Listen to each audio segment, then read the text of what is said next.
नमस्कार मंडळी. धाराशिव जिल्ह्यातील प्रसिद्ध हॉटेल भाग्यश्रीचे मालक नागेश मडके यांच्यासोबत नुकताच एक धक्कादायक प्रकार घडलेला आहे.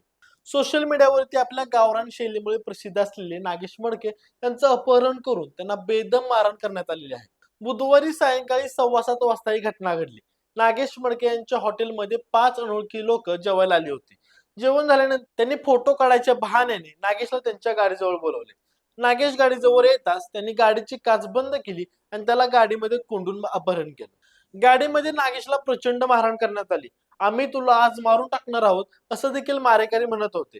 साधारणतः 5 किलोमीटर अंतरापर्यंत फरफडत नेऊन सिद्धेश्वर वडगावच्या पुलाजवळ त्याला गाडीतून फेकून देण्यात आले आणि त्यानंतर देखील मारेकऱ्यांनी त्याचे हात तोडून जिवंत मारण्याची धमकी देखील दिली. या संपूर्ण घटनेने धाराशिवमध्ये खळबळ उडाली असून नागेश मडके सध्या रुग्णालयामध्ये उपचार घेत आहेत. पण तुम्हाला या धक्कादायक प्रकाराबद्दल नेमकं काय वाटतं? तुमच्या प्रतिक्रिया आम्हाला कमेंट बॉक्समध्ये नक्की सांगा आणि अशाच माहितीपूर्ण व्हिडिओसाठी आपल्या स्पीड चॅनल नक्की सबस्क्राईब करा. धन्यवाद.